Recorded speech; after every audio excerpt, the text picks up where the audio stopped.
Shalom, salam sejahtera bagi kita semua. Assalamualaikum warahmatullahi wabarakatuh. Om Swastiastu. Di sini saya adalah Vensa Masyari Jitio dari Universitas Bina Bangsa dengan Prodi Manajemen dari Fakultas Ekonomi dan Bisnis. Di sini saya akan memenuhi tugas saya dari dosen saya, Ibu Dr. Dian Sudiantini, SPD MPD. Di sini saya akan memenuhi tugas dari mata kuliah Ekonomi Makro tentang teori ekonomi klasik dan juga teori ekonomi Keynes. Di sini saya akan menjelaskan teori yang pertama, yaitu adalah teori ekonomi klasik.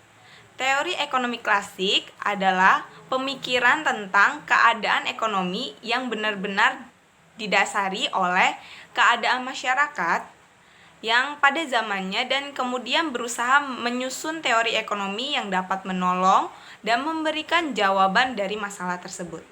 Nah, tokoh-tokoh yang menganut teori ini adalah Adam Smith, David Ricardo, Thomas Robert Malthus, dan Karl Marx.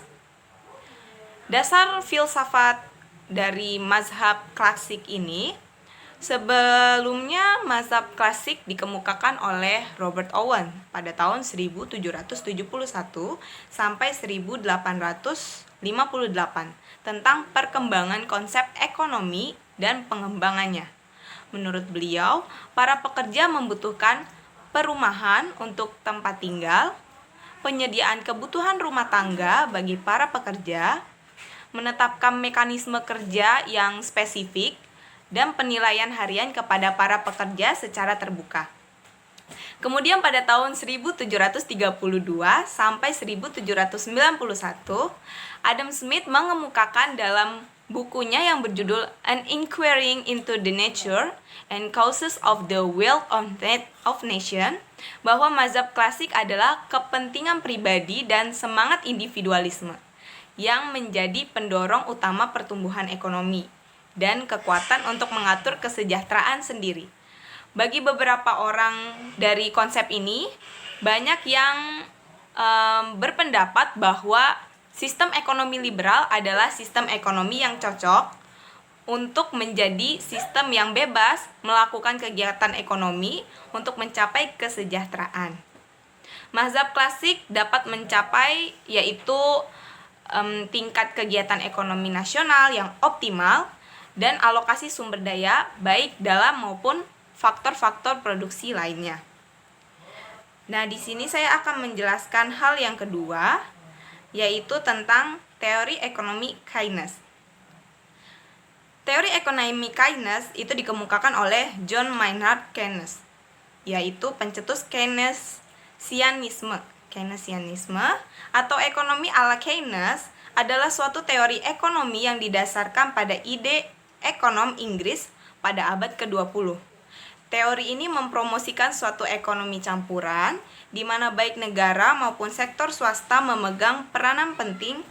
Kebangkitan ekonomi ini menandai berakhirnya ekonomi laissez-faire, yaitu suatu teori ekonomi yang berdasarkan pada keyakinan bahwa pasar dan sektor swasta dapat berjalan sendiri tanpa campur tangan negara.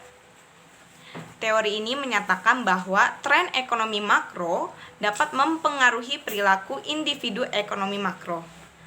Berbeda dengan teori ekonomi klasik yang menyatakan bahwa proses ekonomi didasari oleh pengembangan output potensial, Keynes menekankan pentingnya permintaan agregat sebagai faktor utama penggerak perekonomian, terutama dalam perekonomian yang sedang lesu. Ia berpendapat bahwa kebijakan pemerintah dapat digunakan untuk meningkatkan permintaan pada level makro. Untuk mengurangi pengangguran dan deflasi, hal ini cocok dan dapat membantu perekonomian yang ada di nasional. Jika pemerintah meningkatkan pengeluarannya, uang yang beredar di masyarakat akan bertambah, sehingga masyarakat akan mendorong untuk berbelanja dan meningkatkan permintaannya, sehingga permintaan agregat menjadi bertambah. Selain itu, tabungan juga akan meningkat, sehingga dapat digunakan sebagai modal investasi dan kondisi perekonomian akan kembali ke tingkat yang normal. Kesimpulan utama dari teori ini adalah bahwa tidak ada kecenderungan otomatis untuk menggerakkan output dan lapangan pekerjaan ke kondisi full employment atau lapangan kerja penuh. Bertentangan dengan prinsip ekonomi klasik yang seperti ekonomi supply side yang menganjurkan untuk tidak menambah peredaran uang di masyarakat untuk menjadi keseimbangan di titik yang ideal. Demikianlah penjelasan dari saya, kurang lebihnya mohon maaf. Like kalau suka, jangan